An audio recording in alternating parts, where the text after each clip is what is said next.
co-founder of the social news and entertainment website Reddit, has been found dead.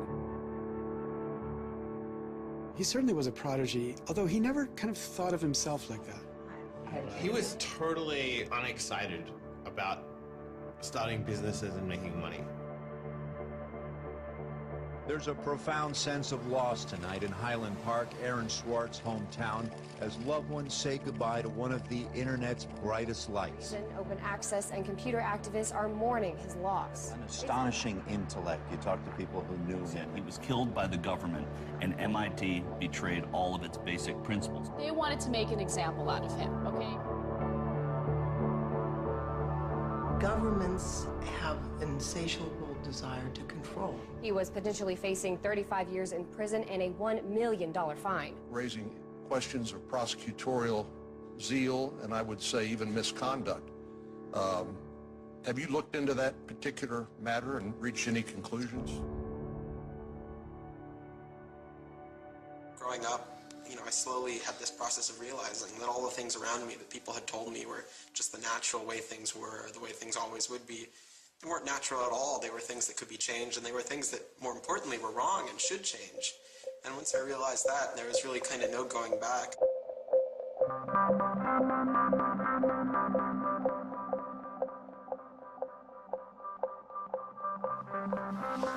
Welcome to Story Reading Time.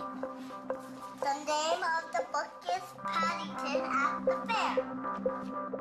Well, he was born in Highland Park and grew up here. Aaron came from a family of 3 brothers, all extraordinarily bright. So we were all, not the best behaved children, and, 3 boys running around all the time, causing trouble. Hey, no. But I've come to the realization Aaron learned how to learn at a very young age. 1, 2, 3, 4, 5, 6, 7, 8, 9, 10. Knock, knock. Who's there? Aaron. Aaron, funny man. He knew what he wanted, and he always wanted to do it. He always accomplished what he wanted. His curiosity was endless. Here's a little picture of what's the planet's on. Each planet has a symbol.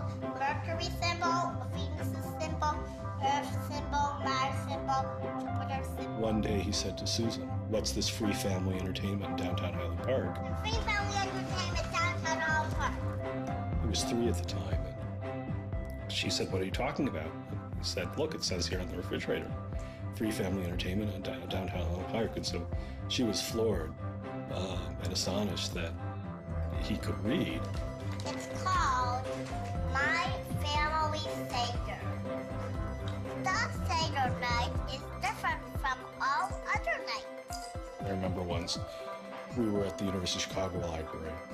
I pulled a book off the shelf that was from like 1900 and showed him and said, this is really just an extraordinary place. We all were curious children, but Aaron really liked learning and really liked teaching. So they were going to learn the ABCs backwards. D-Y-S-W-B-U-T. I remember he came home from his first algebra class, and he was like, "Noah, let me teach you algebra." And I'm like, "What is algebra?" And he was always like that. Now you press the click button. There, now it's got that. Now it's in pink. When he was about 2 or 3 years old, and Bob introduced him to computers, and he just took off like crazy on them. Go back step 1 to ABC. We all had computers, but Aaron really took to them, really took to the internet. Working at the computer? Mommy, why is nothing working? He started programming from a really young age. I remember the first program that I wrote with him was in BASIC, and it was a Star Wars trivia game. He sat down with me in the basement where the computer was for hours programming this game. The problem that I kept having with him is there was nothing that I wanted done. And to him, there was always something to do, always something that programming could solve. The way Aaron always saw it, is that programming is magic, right? You can accomplish these things that normal humans can't. Aaron made an ATM using like a Macintosh and like a cardboard box. One year for Halloween, I didn't know what I wanted to be, and he thought it'd be really, really cool if I dressed up like his new favorite computer, which at the time was the original iMac. I mean, he hated dressing up for Halloween, but he loved convincing other people to dress up as things that he wanted to see.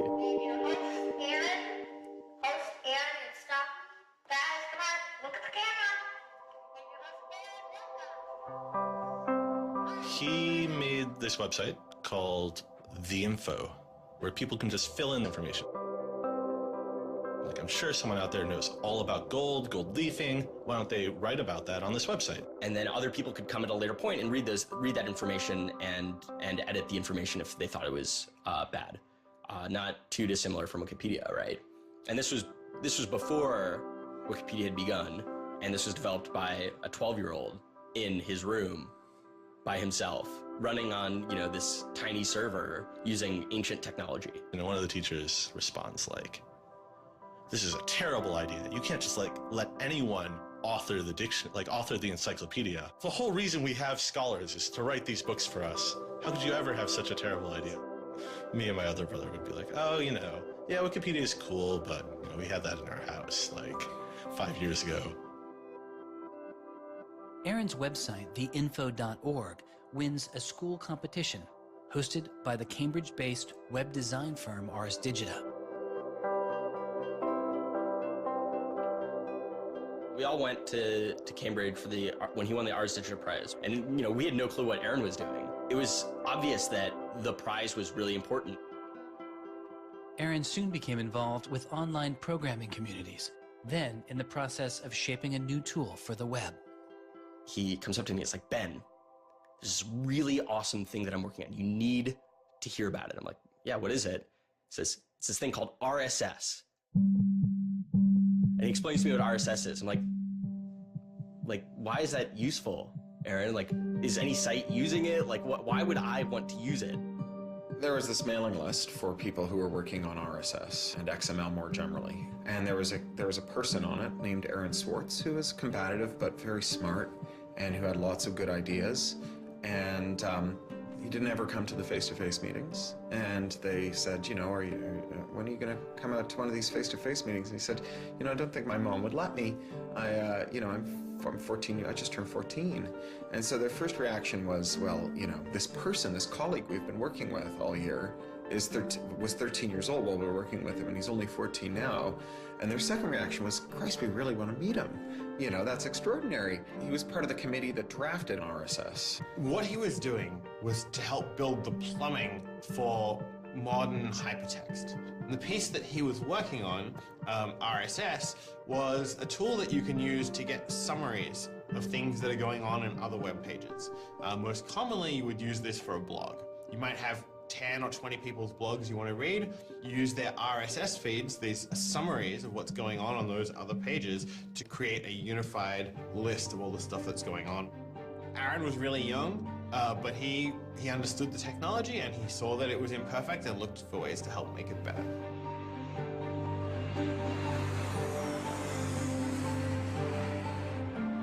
So his mom started bundling him on planes in Chicago. We'd pick him up in San Francisco.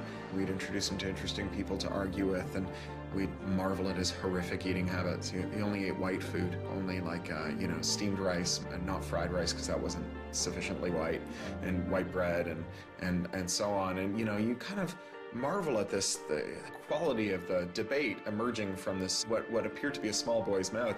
And you think, this is a kid who's really going to go somewhere if he doesn't die of scurvy. Aaron, you're up.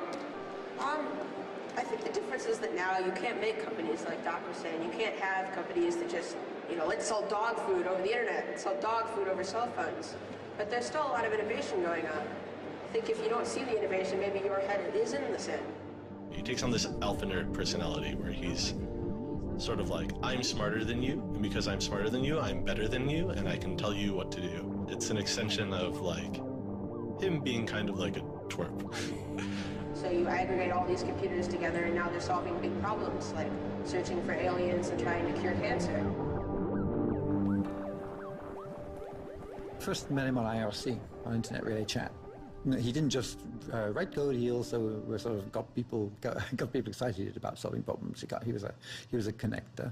The free culture movement, which had a lot of his energy, I think Aaron was trying to make the world work. He was trying to fix it. He had a very kind of strong personality that definitely ruffled feathers at times. It wasn't necessarily the case that he was always comfortable in the world, and the world wasn't always comfortable with him. Aaron got into high school and was really just sick of school. He didn't like it. He didn't like any of the classes that were being taught. He didn't like the teachers.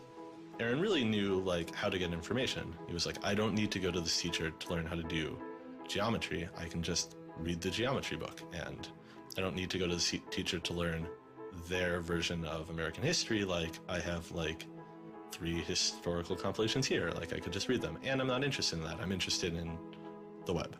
I was very frustrated with school. I thought, the teachers didn't know what they were talking about, and they were very domineering and controlling, and the homework was kind of a sham, and it was just like, all the way to pen students together and force them to do busy work. And, I started reading books about like the history of education and how this educational system was developed, and alternatives to it in ways that people could actually learn things as opposed to just regurgitating facts their teachers told them. And that kind of led me down this path of questioning things. Once I questioned the school I was in, I questioned the society that built the school, I questioned the businesses that the schools were training people for, and I questioned the government that, set up this whole structure. One of the things he was most passionate about was copyright, especially in those early days. Copyright has always been something of a burden on the publishing industry and on readers, but it wasn't an excessive burden. It was a reasonable institution to have in place to make sure that people got paid. What Aaron's generation experienced was the collision between this antique copyright system and this amazing new thing we were trying to build, the internet and the web. These things collided, and what we got was chaos. He then met Harvard law professor Lawrence Lessig, who was then challenging copyright law in the Supreme Court. A young Aaron Swartz flew to Washington to listen to the Supreme Court hearings. I am Aaron Swartz, and I'm here to listen to see the Eldred argument. Why did you fly out here from Chicago and come all this way to see the Eldred argument? That's a more difficult question. See the Eldred. Because I don't know. It's very exciting to see the Supreme Court, especially such a prestigious case as this one.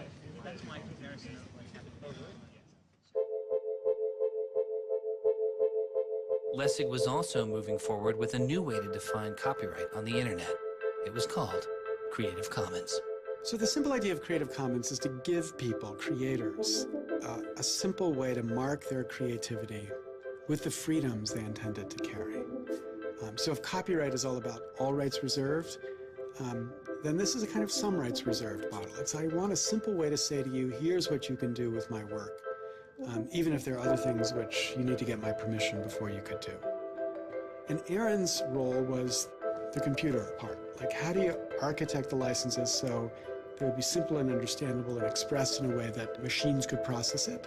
And people are like, why do you have this, 15-year-old kid writing the specifications for the Creative Commons?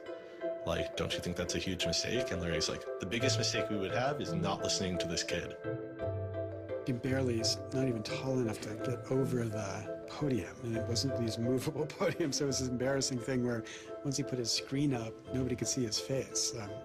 When you come to our website here, and you go to choose license, it gives you this list of options, it explains what it means, and you fill out 3 simple questions. Do you want to require attribution? Do you want to allow commercial uses of your work? Do you want to allow modifications of your work? I was floored, just completely flabbergasted that these adults regarded him as an adult. And Aaron stood up there in front of a whole audience full of people and just started talking about the platform that he'd created for Creative Commons. And they were all listening to him. I was sitting at the back thinking, he's just a kid. Why are they listening to him? But they did. Well, I don't think I comprehended it fully. Though critics have said it does little to ensure artists get paid for their work, the success of Creative Commons has been enormous. Currently on the website Flickr alone, over 200 million people use some form of Creative Commons license. He contributed through his technical abilities, and yet it was not simply a technical matter to him. Aaron often wrote candidly in his personal blog. I think deeply about things, and I want others to do likewise. I work for ideas and learn from people. I don't like excluding people. I'm a perfectionist, but I won't let that get in the way of publication. Except for education and entertainment, I'm not going to waste my time on things that won't have an impact. I try to be friends with everyone, but I hate it when you don't take me seriously. I don't hold grudges. It's not productive, but I learn from my experience. I want to make the world a better place.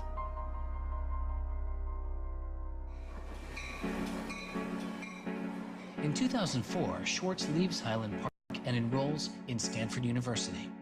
He had had ulcerative colitis, which was very troubling, and we were concerned about him taking his medication. He got hospitalized, and he would take this cocktail of pills every day. And one of those pills was a steroid, which stunted his growth and made him feel different from many of the other students. Aaron, I think, shows up at Stanford ready to do scholarship and finds himself in effectively a babysitting program for overachieving high schoolers who, in 4 years, are meant to become, you know, captains of industry and one person. I think it just made him bananas. In 2004, college, Swartz was offered a spot at a new startup incubation firm called Y Combinator, led by Paul Graham. And he's like, hey, I have this idea for a website. And Paul Graham likes him enough and says, yeah, sure. So Aaron drops out of school, moves to this apartment. So this used to be Aaron's apartment when he moved here. I have vague memories of my father telling me how difficult it was to get a lease because Aaron had no credit and he dropped out of college. Aaron lived in what's now the living room, and some of the posters are left over from when Aaron lived here. And then the library. There are more books, but a lot of them are Aaron's. Aaron's Y Combinator site was called Infogami, a tool to build websites. But Infogami struggles to find users, and Swartz eventually merges his company with another Y Combinator project in need of help. It was a project headed by Steve Huffman and Alexis Ohanian, called Reddit. There we were, starting from almost nothing. No users, no money, no code, and growing day by day into a hugely popular website. And it showed no signs of letting up. First we had 1,000 users, then 10,000, then 20,000, and on and on. It was just incredible. Reddit becomes huge, and it's a real sort of geeky corner of the internet. There's a lot of humor, there's a lot of art, and there's just people who flock to the site and make that site the main site they go to every morning to get their news. Reddit kind of just borders on chaos at some level. So on the one hand, it's a place where people discuss news of the day, technology, politics, and issues. And yet there is a lot of kind of not safe for work material, offensive material. There's some subreddits where trolls find a welcome home. And so in that sense, Reddit has been kind of home to controversy as well. It kind of sits on that edge of chaos. Reddit catches the attention of the corporate magazine giant Condé Nast, who makes an offer to buy the company. Some large amount of money, large enough that my dad was getting bugged with questions about, like, how do I store this money? Like a lot of money. Like a lot of money. Like, probably more than $1 million, but I don't actually know. And he is how old at the time? 19, 20. So it was in this apartment. They like sat around on what predated these couches, hacking on Reddit. And when they sold Reddit, they threw a giant party and then all flew out to California the next day and left the keys with me. It was funny, you know, he just sold a startup, so we all kind of presumed he was the richest person around, but he said, oh no, I'll take this tiny little shoebox-sized room. That's all I need. Like, it was barely larger than a closet. The idea of him spending his money on fancy objects just seems so implausible. He explains it's like, I like living in apartments, so I'm not going to spend a lot of money on a new place to live. I'm not going to buy a mansion. And I like wearing jeans and a t-shirt, so I'm not going to spend any more money on clothes. So like, it's, you know, really no big deal. What is a big deal to Swartz is how traffic flows on the internet and what commands our attention. In the old system of broadcasting, you were fundamentally limited by the amount of space in the airwaves. You know, you could only send out 10 channels over the airwaves of television, right? Or even with cable, you had 500 channels. On the internet, everybody can have a channel. Everyone can get a blog or a MySpace page. Everyone has a way of expressing themselves. And so what you see now is not a question of who gets access to the airwaves. It's a question of who gets control over the ways you find people. You know, you start seeing power centralizing in sites like Google, these sort of gatekeepers that tell you where on the internet you want to go, the people who provide you your sources of news and information. So it's not, you know, only certain people have a license to speak. Now everyone has a license to speak. It's a question of who gets heard.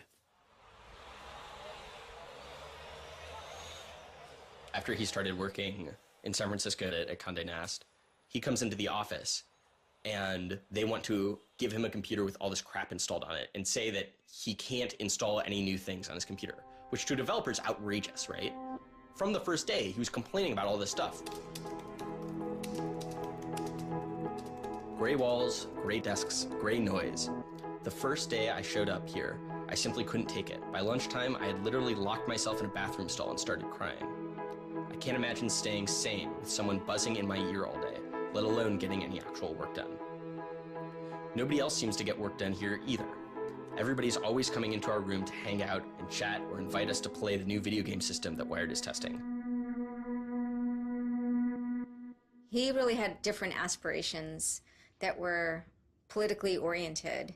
And Silicon Valley just doesn't really quite have that culture that orients technical activity for the purposes of political goals. Aaron hated working for a corporation. They all hate working for Condé Nast, but Aaron is like the only one who's not going to take it. And Aaron basically gets himself fired by not showing up to work ever. It was said to be a messy breakup. Both Alexis Ohanian and Steve Huffman declined to be interviewed for this film. He rejected the business world. One of the really important things to remember about that choice when Aaron decided to kind of leave startup culture is that he was also leaving behind the things that had made him, you know, famous and well-loved, and, you know, he was at risk of letting down fans. He got to where he was supposed to be going and had the self-awareness and the orneriness to realize that he had climbed the mountain of shit to pluck the single rose and discovered that he'd lost his sense of smell. And rather than sit there and insist that it wasn't as bad as it seemed, and he did get the rose in any event, he climbed back down again, which is pretty cool. The way Aaron always saw it is that programming is magic, right? You can accomplish these things that normal humans can't by being able to program. So if you had magical powers, would you use them for good or to make you mountains of cash? Swartz was inspired by one of the visionaries he had met as a child, the man who had invented the World Wide Web, Tim Berners-Lee. In the 1990s, Berners-Lee was arguably sitting on one of the most lucrative inventions of the 20th century. But instead of profiting from the invention of the World Wide Web, he gave it away for free. It is the only reason the World Wide Web exists today. Aaron is certainly deeply influenced by Tim. Tim is certainly a very prominent early internet genius who doesn't in any sense cash out. He's not at all interested in how he's going to figure out how to make $1 billion. People would have seen, there's money to be made there. So there would have been lots of little webs instead of one big one. And one little web, and lots of little webs doesn't work because you can't follow links from one to the other. You know, you had to have the critical mass of this thing was the entire planet.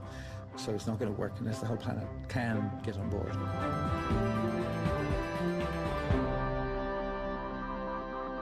I mean, I feel very strongly that it's not enough to just live in the world as it is, to just kind of take what you're given and, follow the things that adults told you to do and that, your parents told you to do and that society tells you to do. I think you should always be questioning. I take this very scientific attitude that everything you've learned is just provisional, that, you know, it's always open to recantation or refutation or questioning. And I think the same applies to society. Once I realized that there were real serious problems, fundamental problems that I could do something to address, I didn't see a way to forget that. I didn't see a way not to. We just started spending a lot of time just kind of as friends. We would just talk for hours into the night. I definitely should have understood that he was flirting with me. I think to some degree I was like, this is a terrible idea and impossible, and therefore I will pretend it is not. As my marriage was breaking down and I was really stuck without anywhere to go, we became roommates and brought my daughter over. We moved in and furnished a house, and it was really peaceful. Like, my life had not been peaceful for a while, and really neither had his.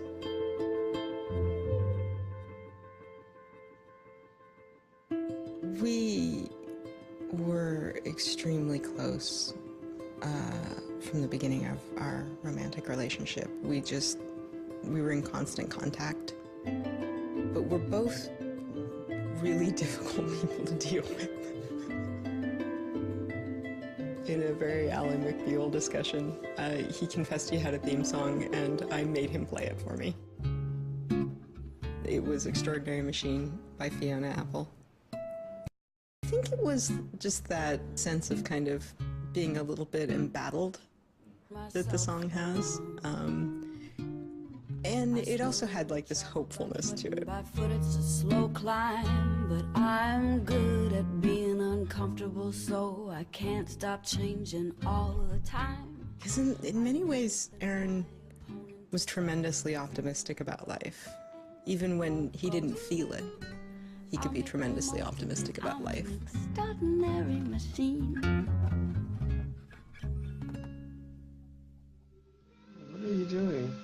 Flickr has video now. Swartz threw his energy into a string of new projects involving access to public information, including an accountability website called watchdog.net and a project called the Open Library. So the Open Library project is a website that you can visit at openlibrary.org. And the idea is to be a huge wiki, an editable website with one page per book. So for every book ever published, we want to have a web page about it that combines all the information from publishers, from booksellers, from libraries, from readers, onto one site, and then gives you links where you can buy it, you can borrow it, or you can browse it. I love libraries. You know, I'm the kind of person who goes to a new city and immediately seeks out the library. So that's the dream of Open Library, is building this website where both you can leap from book to book, from person to author, from subject to idea, go through this vast tree of knowledge that's been embedded and lost in big physical libraries that's hard to find, that's not very well accessible online, is really important because books are a cultural legacy. You know, books are the place people go to write things down, and to have all that swallowed up by one corporation is kind of scary. How can you bring public access to the public domain? It may sound obvious that you'd have public access to the public domain, but in fact it's not true. So the public domain should be free to all, but it's often locked up. There's often, guard cages. So it's like having a national park, but with a moat around it and gun turrets pointed out in case somebody might want to actually come and enjoy the public domain. One of the things Aaron was particularly interested in is bringing public access to the public domain. This is one of the things that got him into so much trouble. I had been trying to get access to federal court records in the United States. What I discovered was a puzzling system called PACER, which stands for Public Access to Court Electronic Records. I started Googling, and that's when I ran across Carl Malamud. Access to legal materials in the United States is a $10 billion per year business. PACER is just this incredible abomination of government service. It's 10 cents a page. It's this most brain-dead code you've ever seen. You can't search it. You can't bookmark anything. You got to have a credit card. And these are public records. It's U.S. district courts are very important. It's where a lot of our seminal litigation starts, civil rights cases, patent cases, all sorts of stuff. And journalists and students and citizens and lawyers all need access to PACER, and it fights them every step of the way. People without means can't see the law as readily as people that have that gold American Express card. It's a poll tax on access to justice. The law is the operating system of our democracy, and you have to pay to see it. That's not much of a democracy. They make about $120 million a year on the PACER system, and it doesn't cost anything near that, according to their own records. In fact, it's illegal. The E-Government Act of 2002 states that the courts may charge only to the extent necessary in order to reimburse costs of running PACER.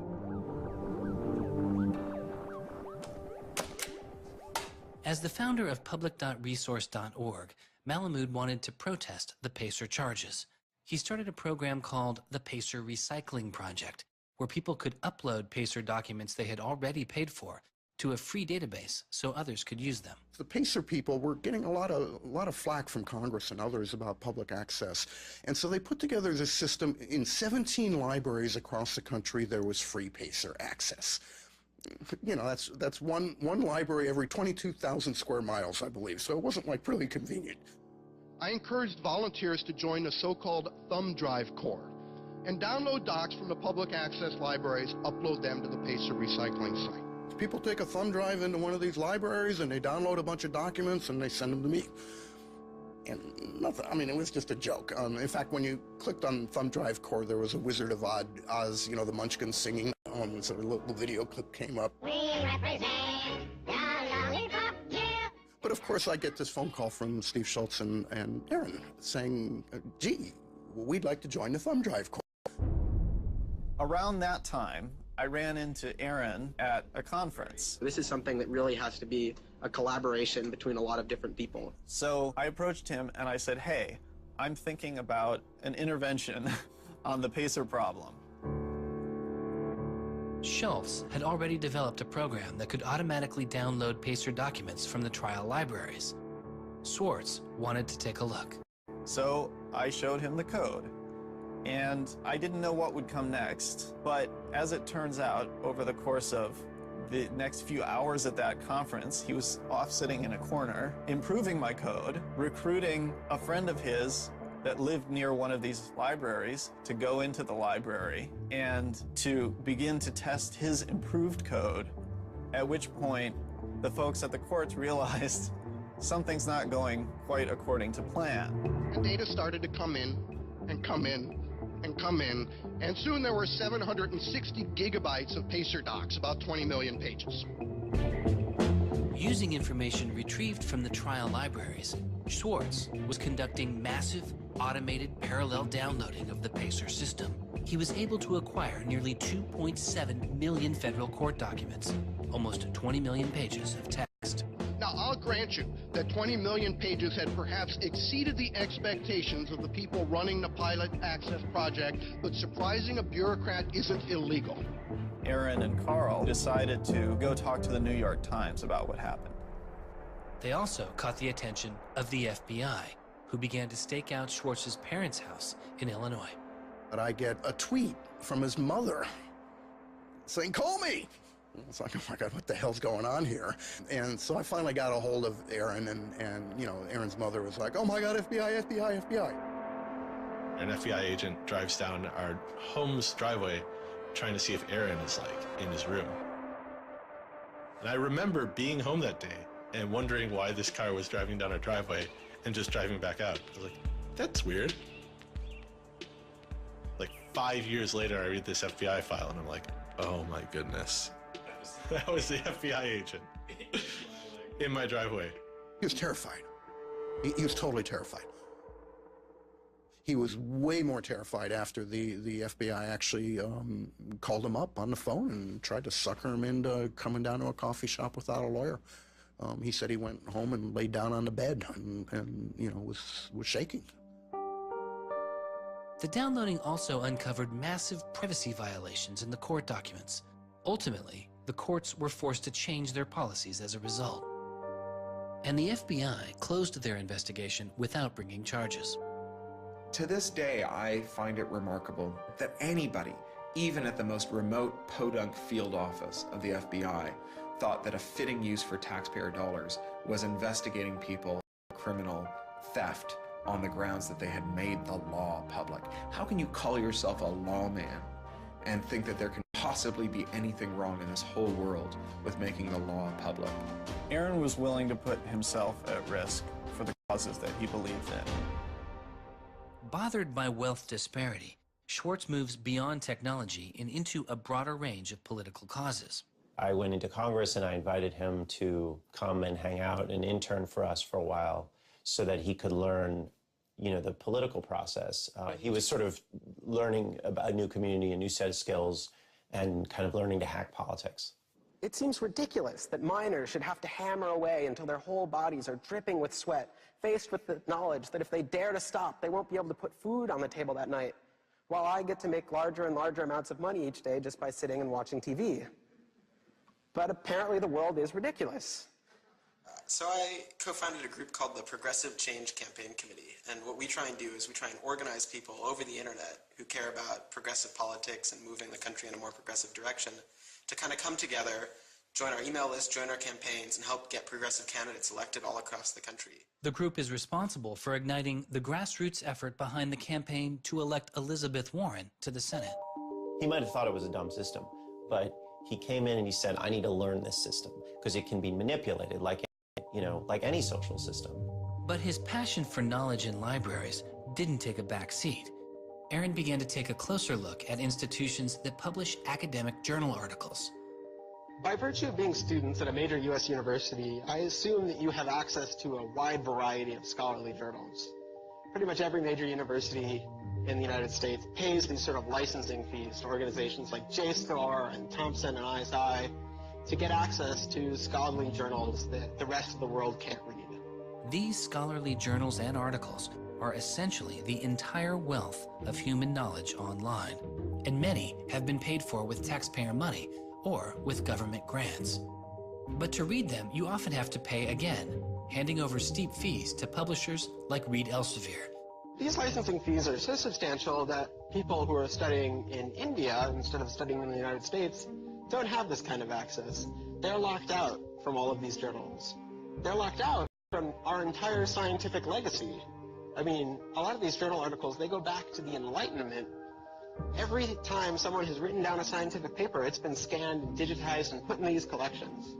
That is a legacy that has been brought to us by the history of people doing interesting work, the history of scientists. It's a legacy that should belong to us as a commons, as a people, but instead it's been locked up and put online by a handful of for-profit corporations who then try and get the maximum profit they can out of it. So a researcher paid by the university or the people publishes a paper, and in the very, very last step of that process, after all the work is done, after all the original research is done, the thinking, the lab work, the analysis, after everything is done at that last stage, then the researcher has to hand over his or her copyright to this multi-billion-dollar company. And it's sick. It's an entire economy built on volunteer labor. And then the publishers sit at the very top and scrape off the cream. Talk about a scam. One publisher in Britain made a profit of $3 billion last year. I mean, what a racket. JSTOR is just a very, very small player in that story, but for some reason, JSTOR is the player that Aaron decided to confront.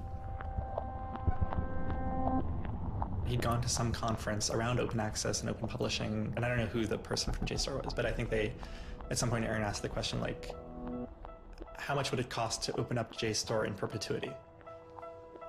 And they gave some, I think it was $200 million, something that Aaron thought was totally ridiculous. Working on a fellowship at Harvard, he knew users on MIT's famously open and fast network Nextdoor had authorized access to the riches of JSTOR. Swartz saw an opportunity. You have a key to those gates.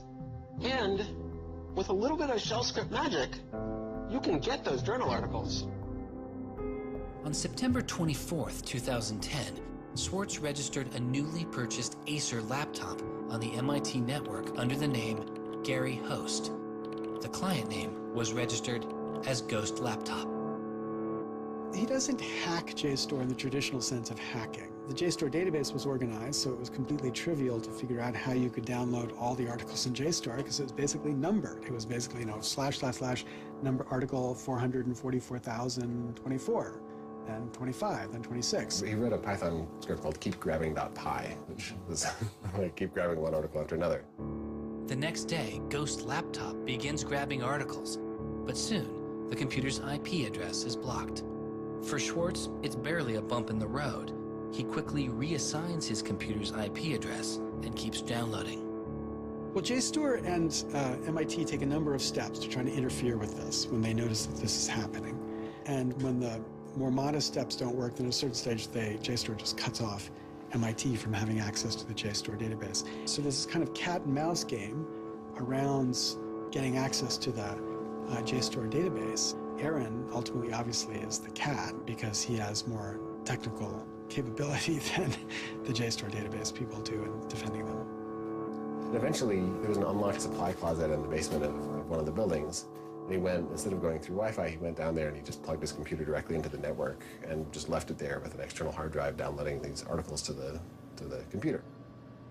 Unknown to Swartz, his laptop and hard drive had been found by authorities. Didn't stop the downloads. Instead, they installed a surveillance camera. They found the computer in this room in the basement of an MIT building. They could have unplugged it. They could have waited for the guy to come back and said, dude, what are you doing? Cut it out. Who are you? And they could have done all that kind of stuff, but they didn't. What they wanted to do was film it to gather evidence to make a case. That's the only reason you film something like that.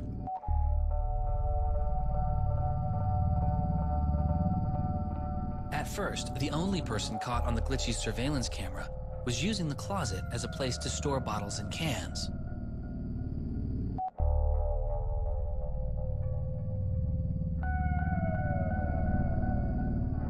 But days later, it caught Swartz.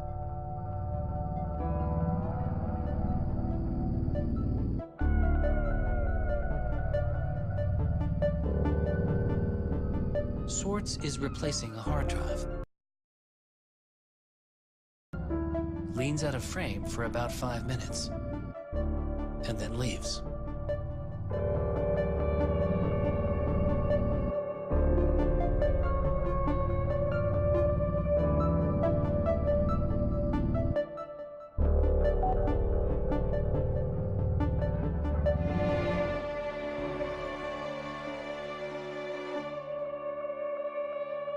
And then they organized a stakeout where these cops came out from either side of the road or something like that and started going after him. He describes that he was pressed down and assaulted by the police. He tells me that it's unclear that they were police that were after him. He thought that someone was trying to attack him.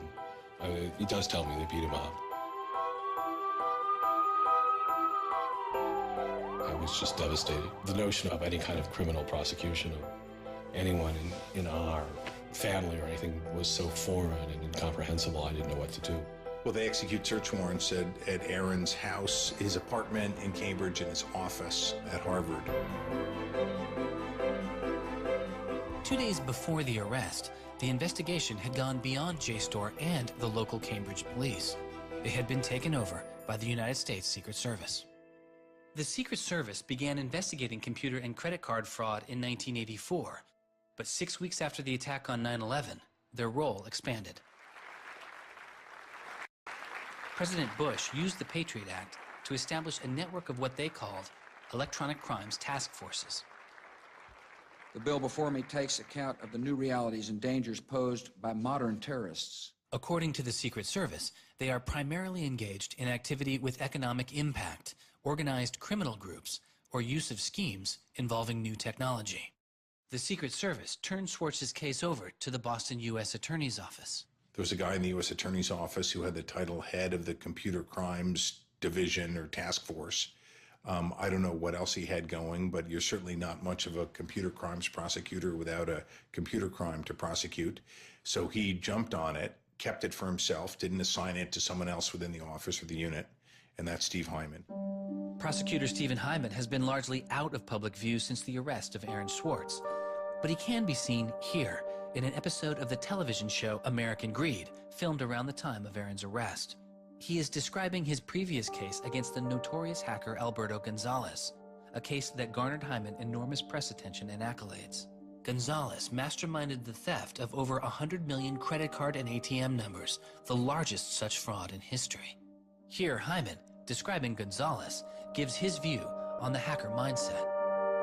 These guys are driven by a lot of the same things that we're driven by. They have an ego, they like challenge, and of course they like money and everything you can get from money. One of the suspects implicated in the Gonzalez case was a young hacker named Jonathan James.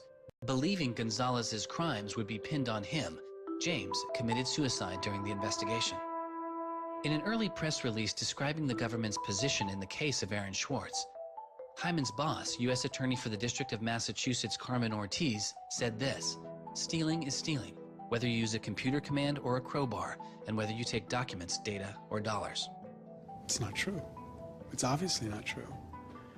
I'm not saying it's harmless, and I'm not saying that we shouldn't criminalize stealing of information, but you've got to be much more subtle in trying to figure out exactly which kinds of harms are harmful here. So the thing about a crowbar is every time I break into a place with a crowbar, I do damage. There's no doubt about it. But when Aaron writes a script that says download, download, download 100 times in a second, there's no obvious damage to anybody. If he does that for the purpose of gathering an archive to do academic research on it, there is never any damage to anybody. He wasn't stealing, he wasn't selling what he got or giving it away. He was making a point, as far as I could tell. The arrest took its toll on Swartz. He just wouldn't talk about it. And he's like very stressed. If you thought like the FBI was like going to come to your doorstep any day, anytime you went down the hall, even to do your laundry, and they would break into your apartment because you left the door unlocked, like, I'd be pretty stressed. And it was clear. And so Aaron was always sort of like in like a dour mood.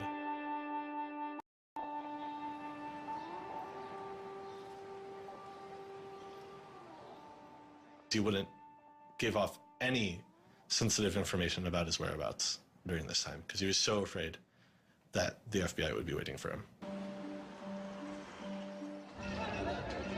It was a time of unprecedented social and political activism. Time magazine would later name as their 2011 Person of the Year, the protester. There was a kind of hotbed of hacker activity going on.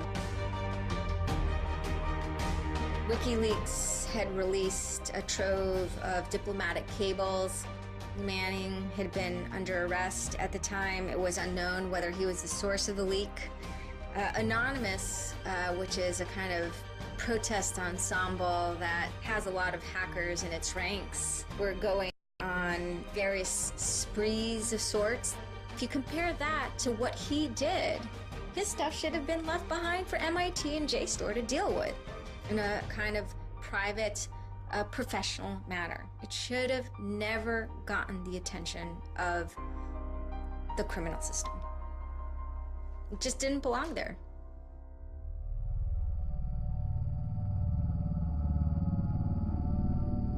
Before he was indicted, Swartz was offered a plea deal that involved 3 months in prison, time in a halfway house, and a year of home detention, all without the use of a computer.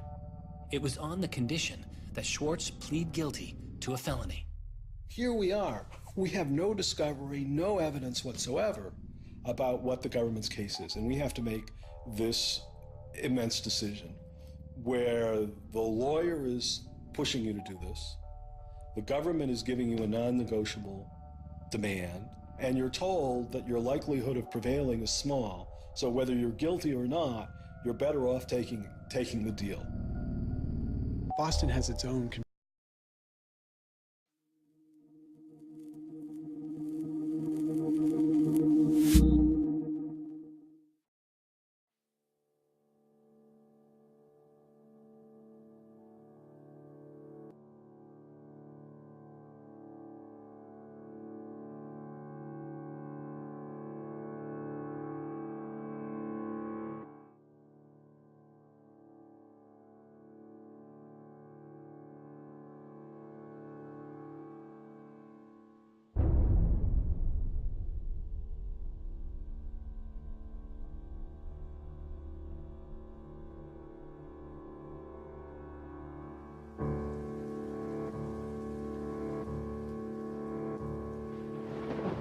co-founder of the social news and entertainment website Reddit, has been found dead.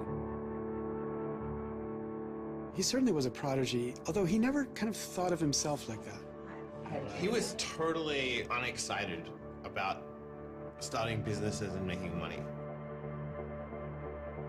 There's a profound sense of loss tonight in Highland Park, Aaron Swartz's hometown, as loved ones say goodbye to one of the internet's brightest lights. Open access and computer activists are mourning his loss. An astonishing intellect. You talk to people who knew him. He was killed by the government, and MIT betrayed all of its basic principles. They wanted to make an example out of him, okay? Governments have an insatiable desire to control. He was potentially facing 35 years in prison and a $1 million fine. Raising questions of prosecutorial zeal, and I would say even misconduct. Have you looked into that particular matter and reached any conclusions? Growing up, I slowly had this process of realizing that all the things around me that people had told me were just the natural way things were, the way things always would be. They weren't natural at all. They were things that could be changed, and they were things that, more importantly, were wrong and should change. And once I realized that, there was really kind of no going back.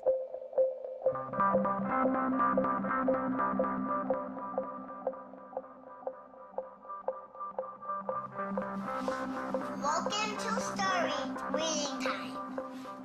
The name of the book is Paddington at the Fair. Well, he was born in Highland Park and grew up here. Aaron came from a family of 3 brothers, all extraordinarily bright. So we were all, not the best behaved children, and, 3 boys running around all the time, causing trouble. But I've come to the realization Aaron learned how to learn at a very young age. 1, 2, 3, 4, 5, 6, 7, 8, 9, 10. Knock, knock. Who's there? Aaron. Aaron, funny man. He knew what he wanted, and he always... Where people can just fill in information. Like, I'm sure someone out there knows all about gold leafing. Why don't they write about that on this website? And then other people could come at a later point and read that information and edit the information if they thought it was bad. Not too dissimilar from Wikipedia, right? And this was before Wikipedia had begun, and this was developed by a 12-year-old in his room by himself, running on, this tiny server using ancient technology. One of the teachers responds like, "This is a terrible idea. You can't just let anyone author the encyclopedia. The whole reason we have scholars is to write these books for us. How could you ever have such a terrible idea?" Me and my other brother would be like, "Oh, yeah, Wikipedia is cool, but we had that in our house 5 years ago." Aaron's website, theinfo.org, wins a school competition hosted by the Cambridge-based web design firm Ars Digita. We all went to Cambridge for when he won the Ars Digita Prize. And, we had no clue what Aaron was doing. It was obvious that the prize was really important. Aaron soon became involved with online programming communities, then in the process of shaping a new tool for the web. He comes up to me, it's like, "Ben, there's this really awesome thing that I'm working on. You need to hear about it." I'm like, "Yeah, what is it?" He says, "It's this thing called RSS." And he wanted to do it. He always accomplished what he wanted. His curiosity was endless. Here's a little picture of what the planets are. And each planet has a symbol. Mercury symbol, Venus symbol, Earth symbol, Mars symbol, Jupiter symbol. One day he said to Susan, "What's this free family entertainment in downtown Highland Park?" Free family entertainment downtown Highland Park. He was 3 at the time. She said, "What are you talking about?" I said, "Look, it says here on the refrigerator, free family entertainment in downtown Highland Park." And so she was floored and astonished that he could read. It's called My Family Seder. The Seder night is different from all other nights. I remember once we were at the University of Chicago Library. I pulled a book off the shelf that was from 1900. and showed him and said, you know, this is really just an extraordinary place. We all were curious children, but Aaron really liked learning and really liked teaching. And so they were going to learn the ABCs backwards. Z-Y-F-W-B-U-T. I remember he came home from his first algebra class, and he was like, Noah, let me teach you algebra. And I'm like, what is algebra? And he was always like that. Now you press the click button. There, now it's got that. Now it's in pink. When he was about 2 or 3 years old and Bob introduced him to computers, and he just took off like crazy on them. Go fast at 102 ABC. We all had computers, but Aaron really took to them, really took to the internet. Working at the computer? Mommy, why is nothing working? He started programming from a really young age. I remember the first program that I wrote with him was in BASIC, and it was a Star Wars trivia game. He sat down with me in the basement where the computer was for hours programming this game. The problem that I kept having with him is there was nothing that I wanted done. And to him, there was always something to do, always something that programming could solve. The way Aaron always saw it is that programming is magic, right? You can accomplish these things that normal humans can't. Aaron made an ATM using like a Macintosh and like a cardboard box. One year for Halloween, I didn't know what I wanted to be, and he thought it'd be really, really cool if I dressed up like his new favorite computer, which at the time was the original iMac. I mean, he hated dressing up for Halloween, but he loved convincing other people to dress up as things that he wanted to see.